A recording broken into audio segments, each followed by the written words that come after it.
How's it going, everyone? PK Investing here. Can you believe it's been a month since QYLD's last dividend declaration? QYLD has been gradually growing in popularity for the past few months, and for good reason. The Income ETF just announced their latest monthly dividend, and things are looking good. But with all the popularity QYLD is getting, there are many investors who still have questions on how it works. In this video, I'll try to provide a brief overview of how QYLD works, and at the end, I'll go over how much I'll be making from their latest dividend. So be sure to watch this video until the end. But before that, if you missed my last QYLD update, click the card at the top. I'll also include a link to it in the description below. So QYLD, how does it work?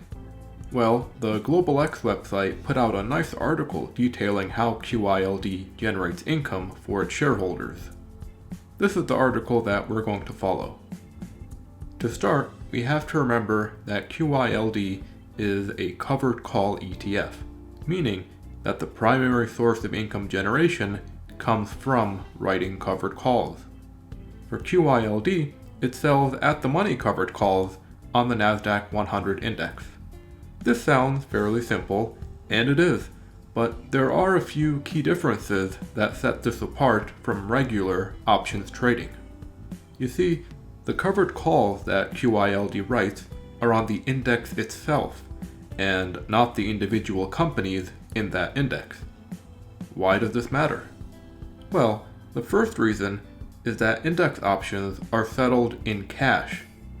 Normally, if you sell a covered call on a single stock and the stock price rises, the buyer of the covered call can choose to exercise, and your shares will be called away. In the end, you're left with no shares and a pile of cash. But with index options, the holdings themselves do not change ownership. Rather, the only thing that gets exchanged is cash. Meaning that no matter what happens with the covered call, QYLD will still retain its holdings. The second reason, and the most important one, is that because these are index options, they can only be exercised at the end of the month. They cannot be exercised early like options for single stocks. What this means is that the price of the index throughout the month is totally irrelevant. The only thing that matters is the price at the very beginning of the month and the price at the very end of the month.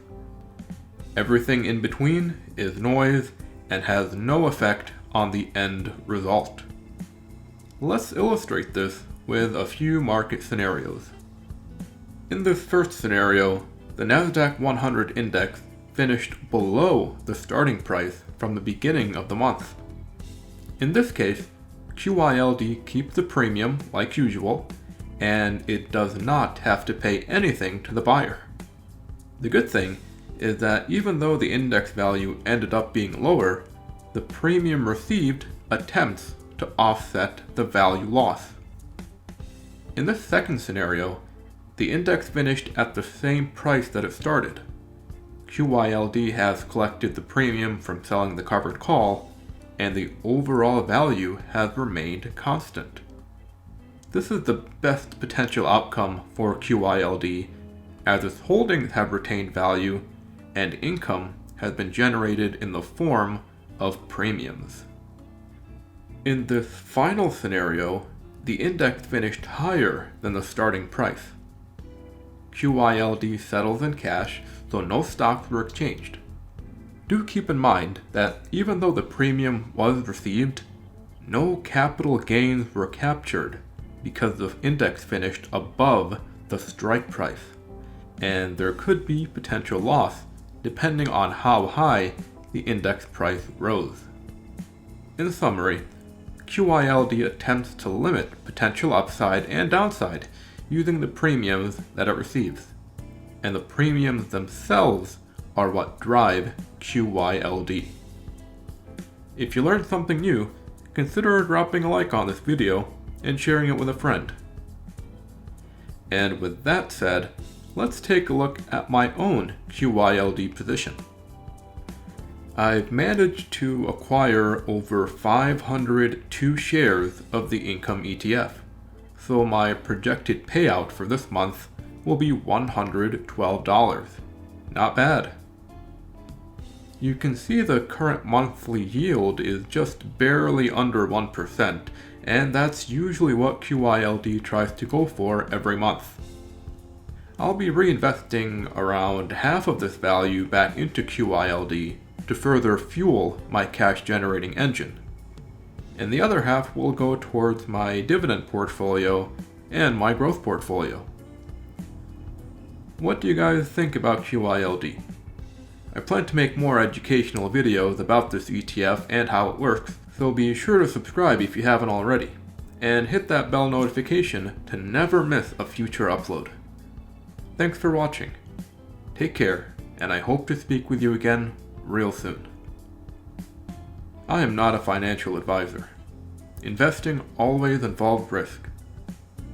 This video was created for entertainment purposes only.